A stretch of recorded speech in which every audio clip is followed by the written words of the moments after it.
Welcome back to Kilkenny Castle. We're here for the Great Pink Run this morning, which is taking place here in Kilkenny for the first time ever. Since we're here, though, it would be rude, it would be wrong not to talk to one of our local Kilkenny legends, and none more legendary, you could say, than DJ Carey, who's with us in Kilkenny Castle this morning, so supporting such a great event. It's great to be here, DJ, and in such great circumstances as well. Yes, it is, Tommy. Yeah, managed the day we ran around here with Kieran's College in particular. So I think it's about 4 or 5 kilometres around, once around. So it's a magnificent venue and obviously a great cause as well. And it's such a beautiful city. Every time I come here, and you guys gave it the name of Kilkenny, the name about hurling, but there's so much more to Kilkenny than hurling. It's a great city to visit and so much happening over here. The Rosnaman was here last night, lots of events taking place. Yeah, I think it's one of these venues or one of these cities that's close to Dublin or almost close to everywhere. Every weekend, if you're in Kilkenny, it's just rocking. So I think most pubs and most venues in Kilkenny, hotels, avoided that Celtic downturn anyway. I think it just, they just kept it up. And, when you have events like this and others, it's great.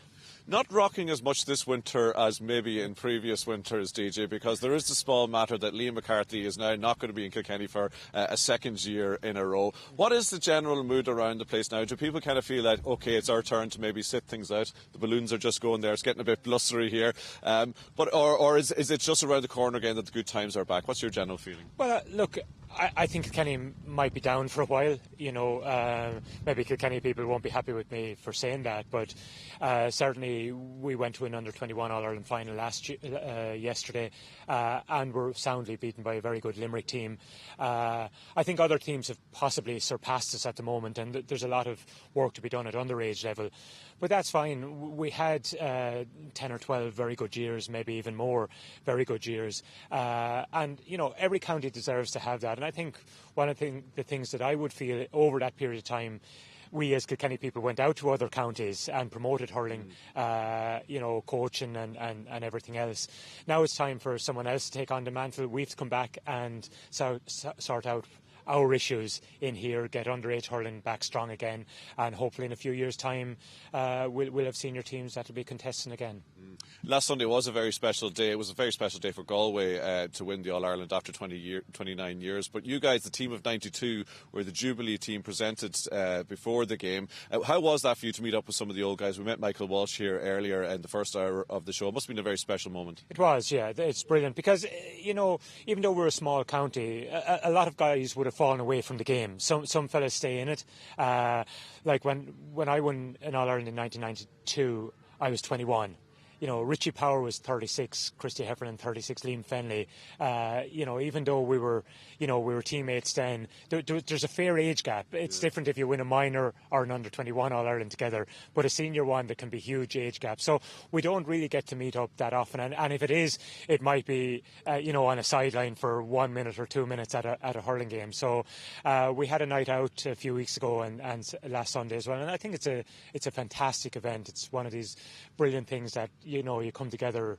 It's a jubilee after 25 years, and some of the comments was, your man aged well, or he didn't age well, or whatever it was. But still, it's a lovely thing, yeah. Well, I got to say, DJ, that memories of you playing clearly haven't gone too far, because the Kilkenny people ran a poll earlier in the summer, and they voted you the best Kilkenny player of all time. So congratulations on that. Ahead of the likes of the Henry Shefflins, the Eddie Kerrs, so many great names of the present and the past. That must be an incredible honour. Were you chuffed with that? Yeah. And Tommy, I've been away a lot over the years, so I didn't even realise something like that was going on. So obviously it's a tremendous honour, because growing up, Eddie Kerr was the man. He was the main man in Kilkenny, and I was very lucky that the first time I ever played with Kilkenny, Eddie was the selector. And then, you have the modern day guys like Henry, JJ, Tommy Welsh, all fantastic players. So to come out and to be voted, particularly by your own, is just a tremendous honour. But you know, in any era, or you could, any of those names that I've picked and many, many more that I've just spoken about there, any one of them could be class. And, you know, on another given day, you could be down number 25 and still be a great honour in Kilkenny.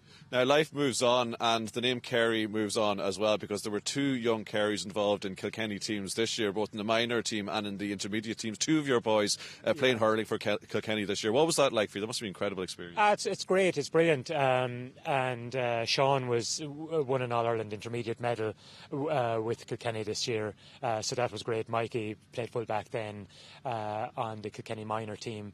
They lost to Galway by a point, who went on to win it. So, you know, we're not a million miles away in Kilkenny in terms of underage hurling. We haven't won, but hopefully the next crop will come good. But as a parent, it's just tremendous, I suppose.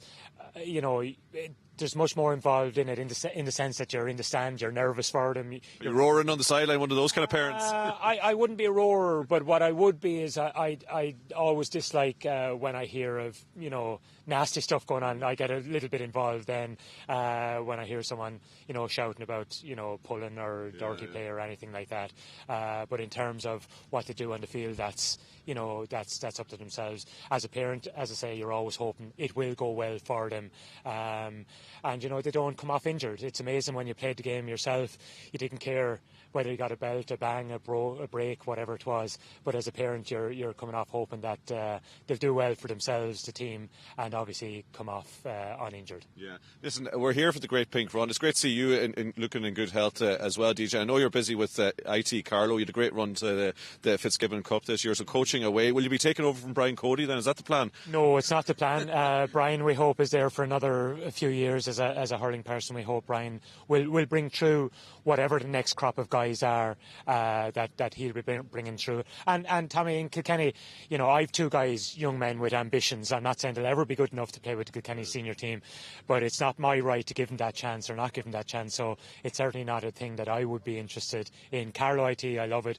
I'm involved with a lot of teams, football and hurling, underage here in Kilkenny. I really enjoy that part of it, and that's my role for the foreseeable future. Well, DJ, thanks for joining us this morning. Great to see you and great to hear from you. They'll be back. You know they'll be back, don't you? Kilkenny hurling will be back before long, I'm sure. As will we, back in Kilkenny in the next hour, talking to Sonia Sullivan and hearing lots more about the Great Pink Run in aid of Breast Cancer Ireland.